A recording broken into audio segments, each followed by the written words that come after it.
there, it's Hannah, and I'm going to talk to you today about our 4 macromolecules kits.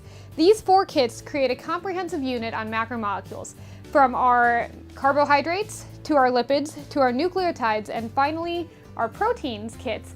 You get a chance to investigate the structure and function of all 4 types of macromolecules.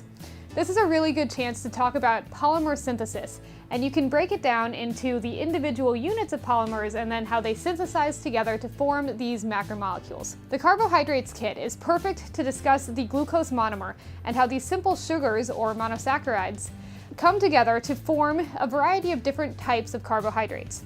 Linear or slightly branched starches, you can form sort of a block-like cellulose, or even do a glycogen that is this multi-branched macromolecule. And then with that, we also get a chance to talk about the role that enzymes play with carbohydrates in terms of how the body breaks them down and how they are formed.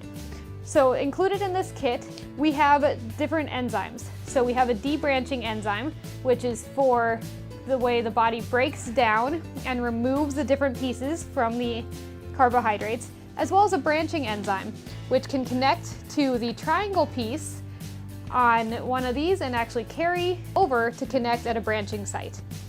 So this is a good chance to talk about the interaction between enzymes and carbohydrates, as well as the different roles that carbohydrates play in our lives.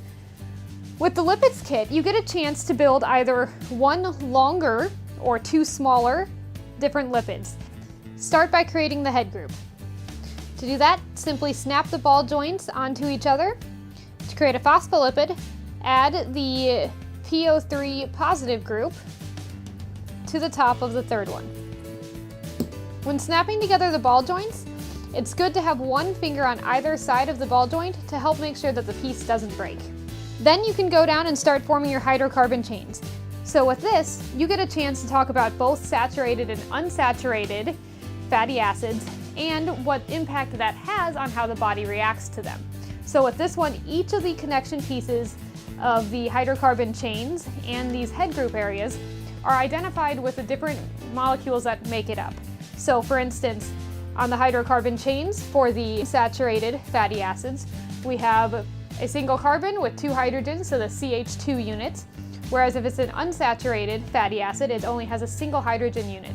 And with that, you can then talk about the double bond that happens and why it forms a kink in the leg. So with the phospholipids, this is a really good chance to integrate in with our cell membrane kit.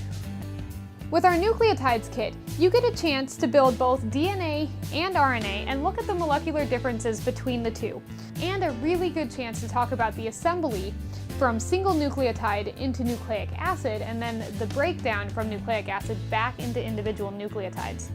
With this, you can tie it back into different times this happens, such as during DNA replication, during cell division, or during protein synthesis. Which leads me to our final kit, the Macromolecules Proteins Kit.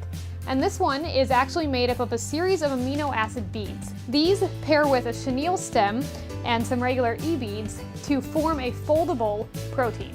The peptide bonds help the folding happen better, but it's important to make sure your students realize that the peptide bonds are not its own molecule, but simply a way to demonstrate the bond between the amino acids. So with this kit, we're really focused on the function of the proteins and how, if you have a mutation, how it might change the function of the protein. So with that, you're looking at protein folding, the shape it forms, and what impact that has later down the line on the body. Each bead includes the letter for which amino acid it is, and some of them include additional features, such as with the cysteines, one has a ball and one has a socket so that you can demonstrate the strong covalent disulfide bonds. Then with the positive and negatively charged amino acids, you get a chance to demonstrate the ionic interactions between the two of them by using the pegs and rings built into the models. Once you've slid them all on, you can then assemble it in such a way that represents the way the different amino acids interact.